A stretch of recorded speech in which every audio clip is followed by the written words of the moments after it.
नमस्कार दोस्तों, स्वागत है आपका उमंग अकेडमी ए टू जेड में। जी हाँ दोस्तों, बात करें गणित शिक्षा सारणी प्रैक्टिस सेट नंबर 12 है। इसके पहले 11 अपलोड कर चुका हूँ, वो अभी आपने नहीं देखे तो देख सकते हैं। ठीक है, इस वीडियो में अपन बात करेंगे गणित शिक्षा शास्त्र में त्रुटियाँ किस प्रकार से होती हैं, उस पर आधारित किस प्रकार से प्रश्न पूछे गए हैं अभी तक, वो सब क्वेश्चन इसमें इंक्लूड किए हैं मैंने। और साथ ही साथ में जो क्वेश्चन और भी इस टॉपिक से बन सकते हैं वो सब इसमें इंक्लूड किए हैं। तो आपसे रिक्वेस्ट है वीडियो में अंत तक बने रहिए, और उसमें आपके क्वेश्चन पूछे जाएंगे तो उसका भी जवाब आप देते जाइए कि उसका सही जवाब क्या होगा जो क्वेश्चन आपसे पूछे जाते हैं। देखते हैं किस प्रकार से इसको हल करना है और किस प्रकार से क्वेश्चन आते हैं। सबसे पहला क्वेश्चन दिया है यहाँ पर, कक्षा 3 के विद्यार्थियों को लंबाई की विभिन्न इकाइयां पढ़ाने के लिए शिक्षक निम्नलिखित सामग्री कक्षा में ले जाएगा। यानी कक्षा 3 के यदि विद्यार्थी को पढ़ाना है तो कौन सी सामग्री जो है शिक्षक लेके जाएगा। सेंटीमीटर वाला रूलर और नापने वाला टेप लेकर के जाएगा, या फिर विभिन्न लंबाइयों और इकाइयों वाले रूलर, जिससे फुट्टा, नापने वाली छड़, नापने वाली पट्टी जो वस्तु का द्वारा प्रयोग में लाई जाती है, या फिर नापने वाली टेप जिसके एक तरफ सेंटीमीटर हो और दूसरी तरफ मीटर हो, या फिर विभिन्न इकाइयों का संबंधित चार्ट लेके जाएगा। तो क्या लेकर के जाएगा शिक्षक? जो लेकर के जाएगा, प्राथमिक स्तर की बात चल रही कक्षा 3 की, तो वहाँ पर दूसरा विभिन्न लंबाइयों, कई प्रकार की लंबाई, कुछ बड़ी होंगी कुछ छोटी होंगी, जैसे फोटोट वाला जो होता है, फुट्टा होता है, नापने वाली छड़ होती जो कि वहाँ पर उपलब्ध हो सकती है, वो सब वस्तुएं लेकर के जाएगा वहाँ पर। ठीक है, तो इसका सही जवाब कौन सा? दूसरा हो जाएगा। नेक्स्ट क्वेश्चन है, क्षेत्रफल की अवधारणा से परिचित कराने के लिए शिक्षक खाली स्थान से शुरुआत कर सकता है। यानी एक शिक्षक है, उसको क्षेत्रफल की अवधारणा समझाना है छात्रों को, तो कहां से शुरुआत कर सकता है? तो उसके लिए आप देखिए, पहला ऑप्शन क्या है, इकाई वर्ग गणन की सहायता से आकृतियों का क्षेत्रफल ज्ञात करना। विभिन्न आकारों की आकृतियों का क्षेत्रफल ज्ञात करने के लिए सूत्रों को स्पष्ट करना, या फिर हथेली, पत्ते, पेंसिल, नोटबुक आदि विभिन्न वस्तुओं की सहायता से किसी आकृति के क्षेत्रफल की तुलना करना, फिर आयत की लंबाई और चौड़ाई का पता लगाना, और आयत के क्षेत्रफल के सूत्र लंबाई गुणा चौड़ाई का प्रयोग करना है। तो जब प्राथमिक स्तर की बात की जाए तो शिक्षक शुरुआत कहाँ से करता है? हथेली, पत्ते, पेंसिल, नोटबुक इत्यादि से शुरुआत करता है क्षेत्रफल की अवधारणा को विकसित करने के लिए या फिर अवधारणा को समझाने के लिए। ठीक है, नेक्स्ट क्वेश्चन देखते हैं, कक्षा 2 में अबेकस का प्रयोग खाली स्थान में विद्यार्थियों की सहायता नहीं करता। यदि कक्षा 2 में यदि आप अबेकस की सहायता से छात्रों को इंट्रोड्यूस करवा रहे हैं, उनको सिखा रहे हैं कुछ गणित में, तो क्या सहायता नहीं करता? किस चीज़ में सहायता नहीं करता? स्थानीय मान की महत्ता को समझने में, बिना किसी त्रुटि के संख्याओं को पढ़ने में, शब्दों में दी गई संख्याओं के समान संख्या लिखने में, या फिर गणना में शुद्ध परिशुद्धता प्राप्त करने में। तो जो आपका अबेकस होता है उससे स्थानीय मान की समझ आपको मिलती है, और साथ ही साथ बिना किसी त्रुटि के संख्याओं को पढ़ने में समझ मिलती है, गणना में परिशुद्धता प्राप्त करने में सहायता मिलती है। जो नहीं मिलता वो शब्दों में दी गई संख्याओं के समान संख्यांक लिखने में, यानी कि जो अंक दिए हुए, जैसे यहाँ पर 2012 लिखा, 2012 शब्दों में कैसे लिखेंगे, शब्दों में लिखने, तो उसकी सहायता नहीं करता है अबेकस। ठीक है, तो इसका सही जवाब कौन सा हो जाएगा? तीसरा इसका सही जवाब हो जाएगा।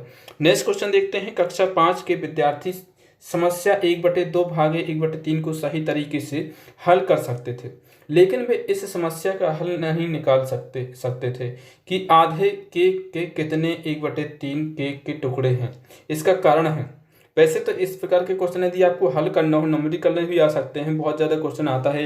1/2 में कितने 1/3 है, तो 1/2 में कितने 1/3 है, तो 3 इस पर ऐसे गुणा कर दीजिए। ठीक है, तो यहाँ पर आपका 3/2 आपका आंसर आ जाएगा। ठीक है, यदि 1/2, हाँ वही तो लिया है यहाँ पर, तो इसका 3/2 आ जाएगा। तो उस जो लास्ट वाली संख्या है उसको आप उल्टा करके गुणा कर दीजिए। ठीक है, तो इसमें क्या दिया है, इसकी पूछा आधे केक में कितने केक के टुकड़े हैं, इसका कारण क्या है। ठीक है, तो इसको किस प्रकार से निकालेंगे?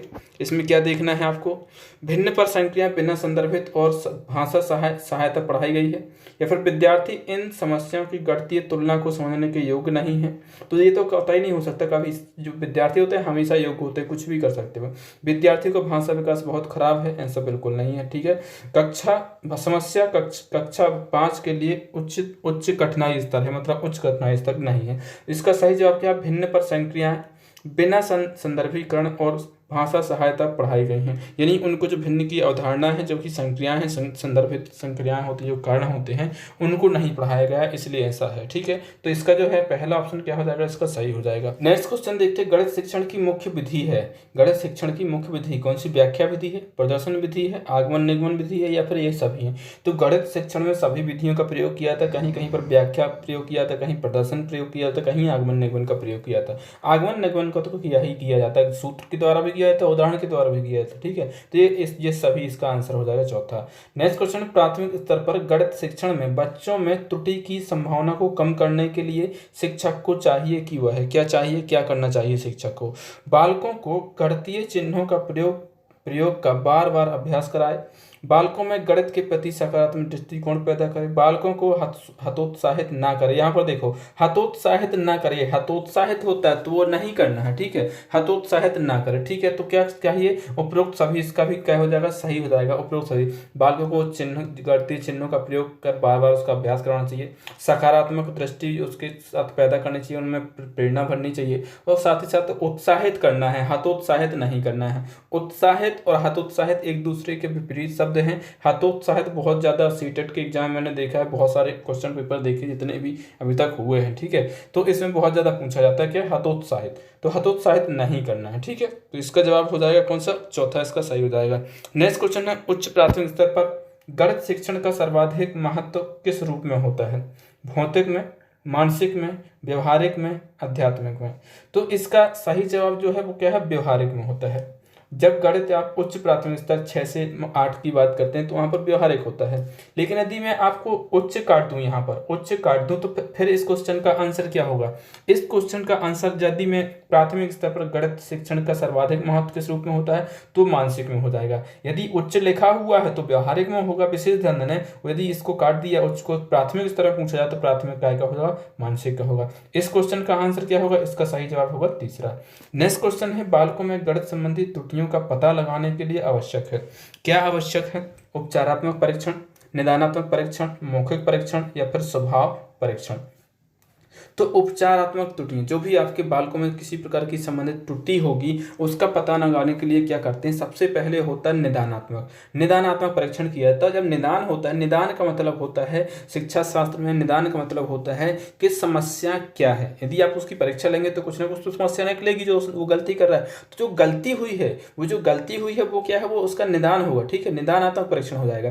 फिर उस गलती को सुधारना क्या हो जाएगा? उपचारात्मक परीक्षण हो जाता है। यदि आपसे पूछूं मैं, सबसे पहले निदान होगा कि उपचार होगा, तो पहले आपका निदानात्मक परीक्षण होगा, उसके बाद में क्या होगा? उपचारात्मक परीक्षण होगा। ठीक है, तो इसका सही जवाब कौन सा हो जाएगा? दूसरा इसका सही जवाब हो जाएगा।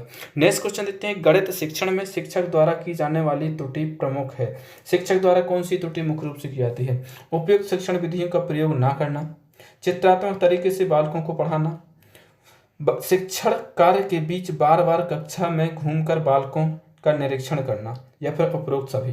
तो क्या है, शिक्षक द्वारा जो सबसे बड़ी त्रुटि जो होती है, त्रुटि जो मुख्य रूप से की जाती है वो यही होती है। सबसे नंबर 1 की त्रुटि होती है उचित विधियां का प्रयोग नहीं होना। उसके बाद में चित्रात्मक तरीके से पढ़ाते हैं, मतलब एक सिंसियरिटी नहीं होती है। और दूसरी होती है कि बार बार वो क्लास में घूमते रहते हैं निरीक्षण करने के लिए। उनको चाहिए, शिक्षक को चाहिए कि यदि आप पढ़ा रहे हैं तो कॉन्सेंट्रेटली छात्रों को अपनी एक साइड खड़े होकर के, स्थायी होकर के, उनको जो भी आपके पास सहायक सामग्री है उसका उपयोग करके उनको पढ़ाएं, ना कि बार बार घूम करके निरीक्षण करने के लिए समय होता है, अलग समय दिया जाता है निरीक्षण करने के लिए, तो वहां पर जाकर निरीक्षण करेंगे। तो इसका सही जवाब कौन सा होगा? चौथा इसका सही जवाब हो जाए। चौथा इसका क्या होगा? सही जवाब होगा शिक्षक द्वारा की जाने वाली त्रुटि जो सभी है। ठीक है, नेक्स्ट क्वेश्चन है, रेखा कक्षा 7 की छात्रा है। वह अपने छोटे भाई सोनू को गणित पढ़ा रही है, जो कक्षा 4 में उसी के स्कूल में पढ़ता है। वह उसे 4 समीकरण देती है। रेखा द्वारा अपने भाई को दी गई निम्न में से कौन सी समीकरण त्रुटिपूर्ण है? ठीक है, तो इसमें त्रुटिपूर्ण समीकरण देखना है आपको, तो आप देख लीजिए।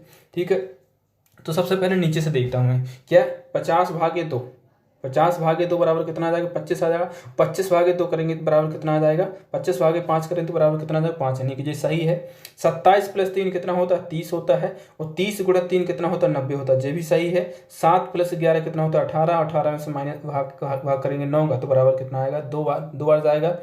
तो जैसा ही है। अब चौथा यदि आपको देखना है तो देख भी सकते हो, नहीं देखना है तो भी वो सही ही है, ठीक है। तो 7, 5 प्लस 7 कितना होता है 12, तो यहाँ तक तो सही है 12 होता है। लेकिन यदि 12 में 2 का भाग करेंगे तो आंसर आएगा कितना 6 आएगा बराबर, जो कि यहाँ पर कितना दिया हो 4, जो कि क्या है गलत है, ठीक है। तो पहला समीकरण क्या है जी गलत है, तो इसका आंसर हो जाएगा पहला। गणित शिक्षण के दौरान बच्चों में त्रुटियों का विश्लेषण करने हेतु एक शिक्षक के लिए आवश्यक है। क्या आवश्यक है? बच्चों को गणित विषय के प्रति जागरूक करना, बच्चों को गणितीय चिन्हों के सही प्रयोग के लिए विषय में बताना, बच्चों में समस्या का विश्लेषण तथा संश्लेषण करने की योग्यता का विकास करना, या फिर उपरोक्त सभी। तो ये सभी इसका क्या हो जाएगा, चौथा ऑप्शन क्या हो जाएगा, सही हो जाएगा, ये सभी करना चाहिए। नेक्स्ट क्वेश्चन देखते हैं। एक बच्चा संख्याओं, संक्रियाओं और संकेतों, घड़ी के 2 कांटों, विभिन्न सिक्कों आदि में अंतर करने में कठिनाई प्रदर्शित करता है।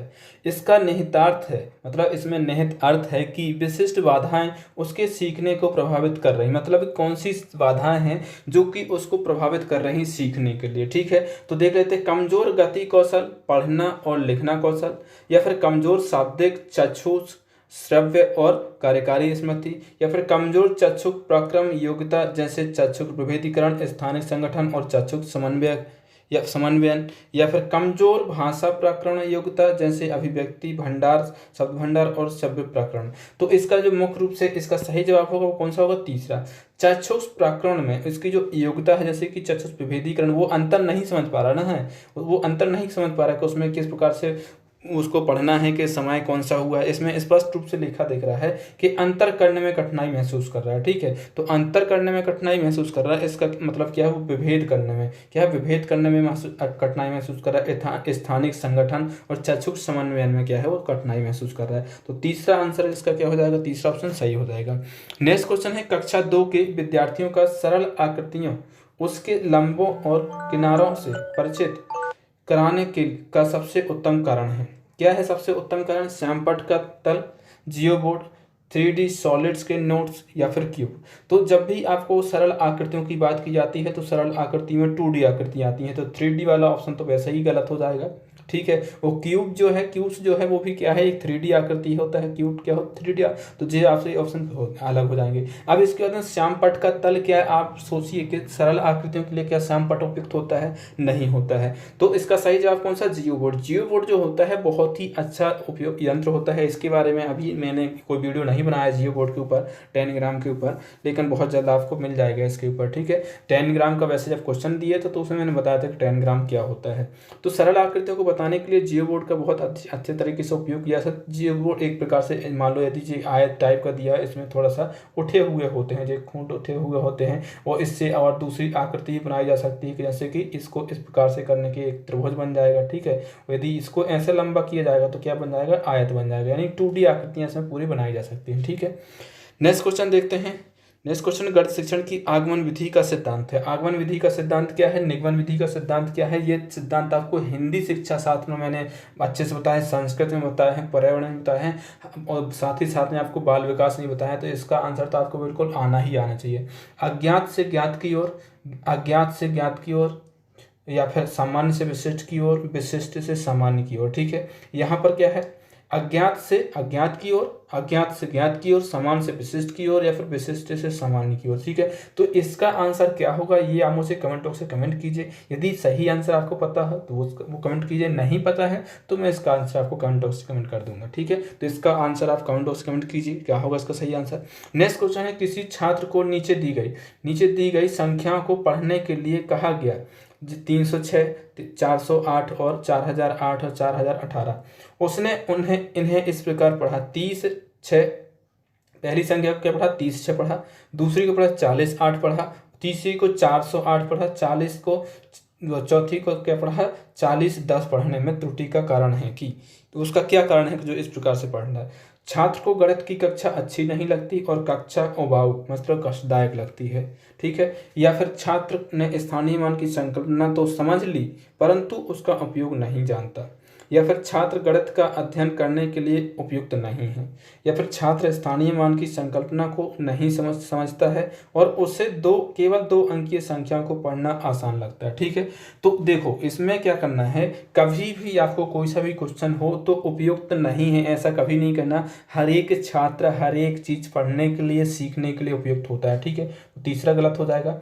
इसमें क्या है जे इसमें ऐसा कुछ नहीं, संकल्पना समझ ली परंतु उसका उपयोग नहीं जानता, ऐसा नहीं को। कष्टदायक, कभी भी कोई सी भी क्लास या फिर कोई सी विधि क्या होती कष्टदायक नहीं होती है। चौथा ऑप्शन क्या हो जाएगा इसका सही हो जाएगा, छात्र स्थानीय मान की संकल्पना को नहीं समझता है और उसे 2 अंकीय संख्याओं को ज्यादातर क्या है पढ़ने में आसान होता है, इसलिए वो इस प्रकार की पढ़ता है, इस प्रकार से पढ़ता है। नेक्स्ट क्वेश्चन है, किसी अभ्यास में प्रश्न था पी और क्यू एक रेखा तथा आर ऐसे रेखा की लंबाई मापिए। बच्चे ने उत्तर दिया ए बी की लंबाई बराबर 5 सेंटीमीटर, ए बी की लंबाई बराबर 3 सेंटीमीटर। यानी इसकी लंबाई कितनी है 5 सेंटीमीटर और इसकी लंबाई कितनी है 3 सेंटीमीटर है। लेकिन उसने नाप करके कैसे दिया, यहाँ पर पी और क्यू लिखा, फिर भी उसने ए बी लिखा, यहाँ पर आर और एस लिखा, उसके बाद भी उसने क्या है ए बी लिखा है।